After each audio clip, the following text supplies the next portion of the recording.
The military summary channel. In this video we're going to discuss the most important events that took place during the previous 12 hours. We have a lot of very interesting updates, so let's start. According to information we have, during the previous 12 hours the Russians carried out another massive missile and drone attack across Ukraine, and the sources are saying that the Russians attacked, especially the Russians pointed their attention to the city by the name of Pavlohrad. There were so many explosions and the Russians managed to deal such a big damage, so Ukrainian authorities were forced to publish this article. And according to this article, the Russians, the command of the Ukrainian Armed Forces East, the group of forces, reports that yesterday's missile and drone strike by Russian armed forces hit Ukrainian positions in the Dnipropetrovsk region. The combined strike resulted in fatalities and injuries among Ukrainian armed forces personnel. And this morning, the pro-Ukrainian sources published this article where we can see the consequences of attack. Following the explosions, a powerful fire and a huge column of smoke rises over Pavlohrad. The Dnipropetrovsk region is under attack from the Iranian missiles. So I would like to remind you that the city of Pavlohrad is located on the main supply arterials that go in the direction of the city of Pokrovsk, Novopavlovka, and in the direction of the settlement by the name of Gulyai-Polye. So of course Ukrainians use this city for their logistic purposes, with the purpose to bring as many as possible and as fast as possible units, because the situation in this area is critical. We understand this. So that is why most likely during the previous nights and during the previous 24 hours the Ukrainians were trying to bring additional forces through the settlement of Pavlohrad during the night period of time, and the Russians discovered everything and they attacked this territory with missiles and drones. Most likely Ukraine suffered huge losses. Now let's discuss the situation in the Zaporozhye direction, and first let's talk about its western flank. According to information we have, during the previous 12 hours the Russians managed to restore control over the territories in the southern part of the settlement of Primorskaya. This video was published by Ukrainian sources, and here we can see how Ukrainians were attacking positions of the armed forces of the Russian Federation in the southern part of the settlement. So I would like to remind you that just 2 days ago the neutral mappers reported that Ukrainians managed to counterattack in this area. For example, this is the map by the end of the 31st of October. By the end of the 1st of November of 2025, according to several neutral mappers, the armed forces of Ukraine managed to counterattack in this area and to recapture almost the entire southern part of the settlement of Primorskaya. And now we see that by the beginning of the 3rd of November of 2025, the Russians managed to restore complete over their lost positions, and the Russians continue advancing further. Furthermore, several pro-Russian very reliable sources reported that as a result of counter-offensive, the Russians managed to answer this dense network of the fortifications and to capture them. So summarizing everything, this is approximately the territories that are already under complete control of the armed forces of the Russian Federation by the morning of the 3rd of November of 2025. And this is a very important piece of news, because I would like to remind you that during the previous days the Russians made hundreds of attempts to break through Ukrainian defense from the south in the northern direction. They wanted to answer the northern part of the settlement of Stepnogorsk and this dense network of their fortifications, but those attacks were repelled by Ukrainians and the Russians were always forced to fall back. But now we see that most likely the Russians managed to capture these territories, and now the Russians have good chances to continue advancing further in the eastern direction with the purpose south flank Ukrainians both on the territory of this dense network of the fortifications along the M18 road, and they answer the northern part of the settlement of Stepnogorsk. So obviously it will take 1, 2 or 3 weeks before Russians are able to complete this task, but this is most likely exactly what they're going to do. Now let's move further and let's discuss the situation on the eastern Zaporozhye flank. During the previous 12 hours we haven't received almost anything.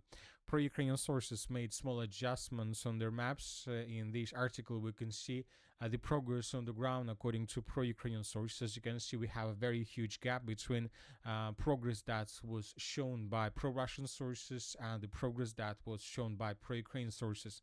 Furthermore, another video was published from the settlement by the name of Uspenovka from the Uspenovka fortified area. In this video, we can see how a Ukrainian drone was flying above the northern and the northeastern parts of the settlement of Uspenovka, filming possible positions of the armed force of the Russian Federation in this part of the settlement.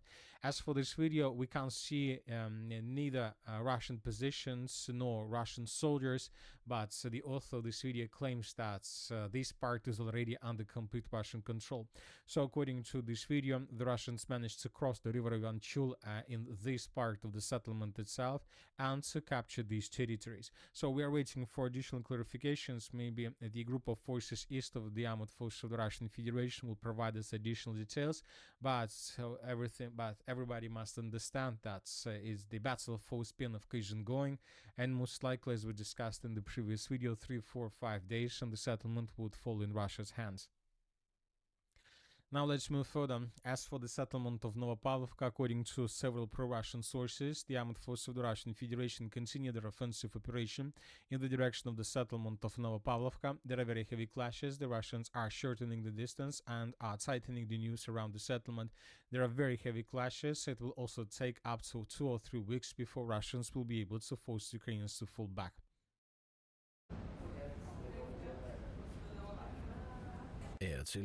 Har du brug for en A-kasse? Now let's discuss the situation in the Pokrovsk agglomeration. During the previous 12 hours, as you can see, we received lots of very important updates and we have changes on the ground. So this is the situation on the map and in this area by the end of the 2nd of November of 2025. And this is the situation by the beginning of the 3rd of November of 2025. As you can see, we have adjusted basically the northwestern part of the settlement based on the video that was published by Ukrainian sources. And this video shows us how Ukrainians of 68th Jaeger Brigade of the Armored Forces of Ukraine were attacking Russians and Russian positions across the city of Pokrovsk with FPV drones. And there are lots of episodes, as you can see, and one of the episodes was geolocated exactly at this point. Ukrainians attacked Russian soldiers exactly in this area. Based on this video, we came to the conclusion that Russians managed to take these territories under complete control, and we see that the Russians are about to get the Olympiyskaya Street.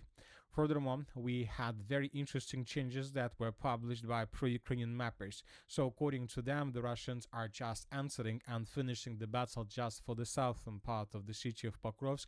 As you can see, there is a very huge gray zone in the central part of the city and in the northern western part of the city. So we see that there is another gap between, let's say, maps provided by Russians and Ukrainians. But the most important part is this one. As you can see, there is a gray zone expanded right to the settlement of Grishina.